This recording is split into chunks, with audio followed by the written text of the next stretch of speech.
Hello, everyone, and welcome back to another episode of Never Thirst Again. I am truly excited to join you all in this new year.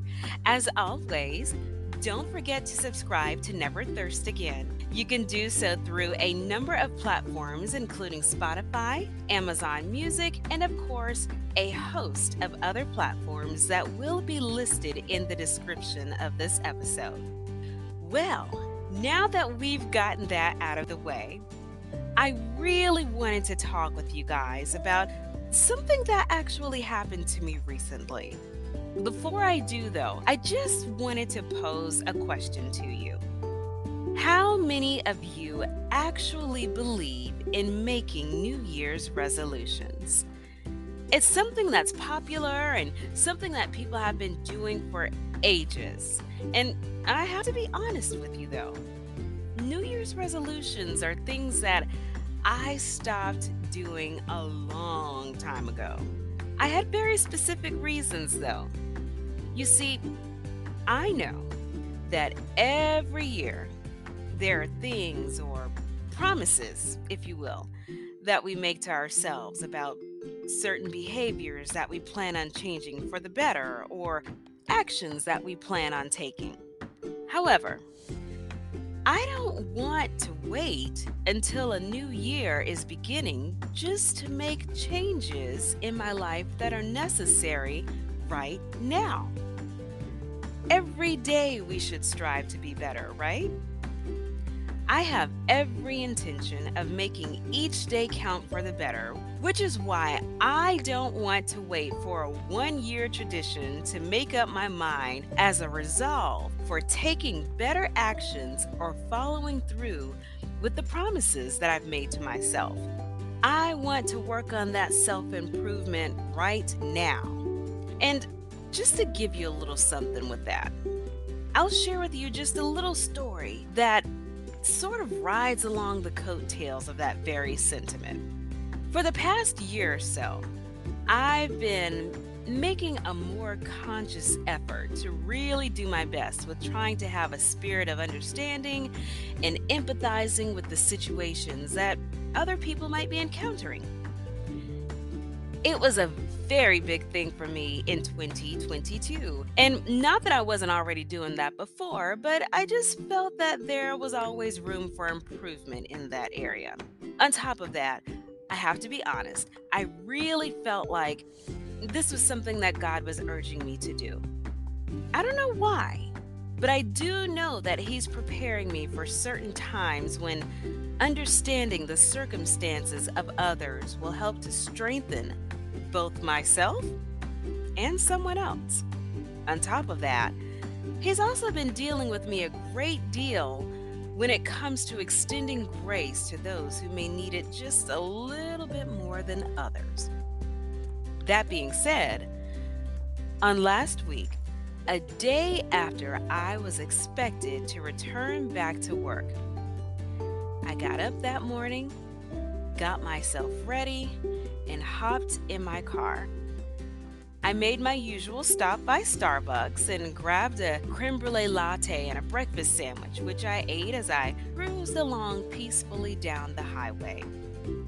There wasn't much traffic on the road around this time because, of course, the children were still on winter break and several people were either working from home or still on their break as well. So, needless to say, getting from my side of town to the downtown area was a piece of cake that morning. However, every day, as I get closer to the building where I work, I get off on the ramp that veers to the right and goes around a curve that could be potentially dangerous if one isn't paying close attention. Well, I must have been about maybe 3 minutes or so from the building when a car comes flying out of nowhere. I saw it coming as I looked in my rearview mirror, weaving around every car that seemed to be riding along that morning. As I was getting ready to head onto that ramp, the car recklessly raced around me and sped around the curve. At this point, I was behind him. What he didn't know, though, was that he was pulling into the same parking lot that I was pulling into as well. As he parked his car and I parked mine, I could tell he was stalling so as not to face me. Usually, when someone is driving dangerously and almost causes someone else harm or puts them in some kind of danger, they don't feel too good about the fact that they have to face you head on. Am I correct about that? I think so. I said nothing though. I got out of my car, gathered my things, and made my way in the building. There are 4 elevators that are usually available for me to get to the top floor, and just by sheer coincidence that morning, only one of them was working that day. So I stood there. I stood there for a while, as a matter of fact. A little longer than usual. But when the doors opened, I hopped on. Before I got the chance to press the button, that same young man who'd cut me off in traffic and went flying around me around a curb. I saw him. He had stalled before getting out of his car so that he wouldn't have to face me. But he ended up doing exactly that. His face was stunned when he saw me standing there on the elevator. "Good morning," I said to him. Are you hopping on?" He looked at me for a moment, unsure as to whether or not he wanted to say yes or no. But he answered with a, yeah, I'm hopping on." He answered me, and it was clear that he was embarrassed, turning as red as a tomato. "What floor are you going to?" I asked so that I could press the button for him. He answered, "I'm going up to the 4th floor. Running a little late for a meeting this morning." "I see," I said. "Well, let's hurry up and get you to that 4th floor then." We sat there in silence for a few moments.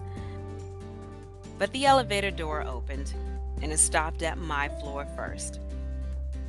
"I hope you make it to your meeting and have a good day ahead." I could see the confusion all over his face as I got off the elevator. It was a kind of face that said, "Wow, I just cut this woman off in traffic about 5 minutes ago. And at this moment, they really have every right to be upset with me, to lash out even, but instead, this woman simply wished me well and told me to have a great day." That's right, folks. I sure did. You want to know why? It's because even if I wanted to be upset, I still recognize that even though he could have caused an accident by driving recklessly, God didn't allow that to be so. Even though, yes, I could have lashed out at him because of what could have happened, that wouldn't have solved anything. You see, every action doesn't require some level of reprimanding when it's a negative one, right? Every now and then, it just requires a little bit of grace and simply leading by example. Now, if this were the old me, I probably would have said something a little different. But now, I'm sure this man will think twice about driving a little safer. And now, I'm sure he's also learned a new lesson about giving people grace with a gentle spirit instead of rage. Again, this is about making every day count for something better. Just another reason why a New Year's resolution needs to be a daily resolution, because we should resolve to be better every day so others will see our example and want to also be better. Well, all right.